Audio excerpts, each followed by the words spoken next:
The third pillar of Islam is referred to in Arabic as zakah. And zakah is an almsgiving or a charity that the wealthy give to the poor on an annual basis. After we have established our connection with Allah, we now need to establish our connection with our fellow man. The word zakah in Arabic is an interesting word. It has a couple of root meanings. One of them is to cause something to grow and increase. Another one is to purify. So let's look at the religious significance behind these linguistic meanings. When we talk about purification, we believe that giving this charity is a purification for our wealth.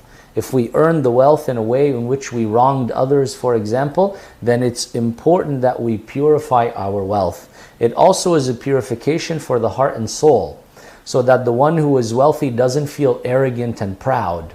They know that this was a gift from Allah that He's given to them, and He commands them to give a portion of that gift to others who don't have as much.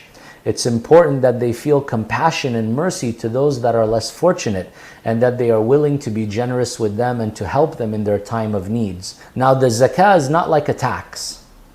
When we think about tax, we are all eager to minimize the amount of tax we have to pay.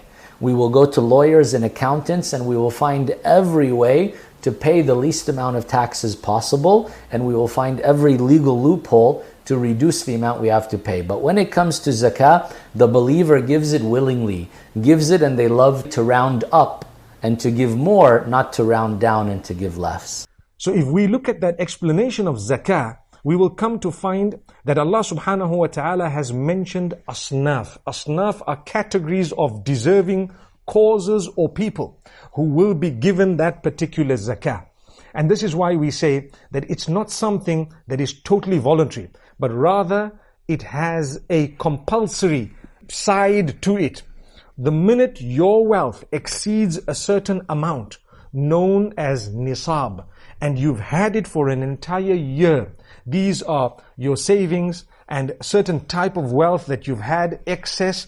If you've had it for more than a year, you need to give a small amount of it towards the categories that Allah has asked you to give towards. And if you don't, you would actually be sinful. So Allah subhanahu wa ta'ala explains it to us by saying, خُذْ مِنْ أَمْوَالِهِمْ صَدَقَةً تُطَهِّرُهُمْ وَتُزَكِّيهِمْ بِهَا. Take from their wealth a sadaqah, a charity. Take from their wealth a charity that will purify them. And it goes to show that the connection of man to wealth is such that sometimes it comes between us and Allah subhanahu wa ta'ala. And when we have excess, we should not get so connected to it that we forget those who are in need or the causes in need. Muslims believe that giving charity also brings blessings. As we mentioned, one of the meanings of the word zakah is that it causes something to grow or increase. A person will say, when I give charity, I've reduced the amount of money I have.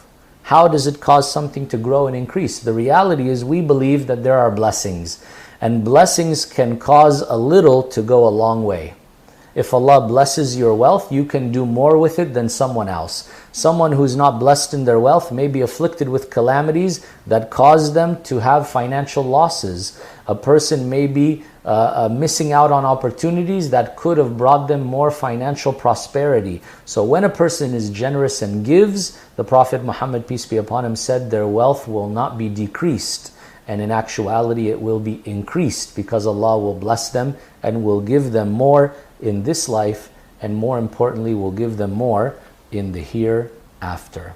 So the charity that Allah subhanahu wa ta'ala speaks about, and the giving that Allah subhanahu wa ta'ala speaks about, is absolutely important. It is considered a pillar of Islam.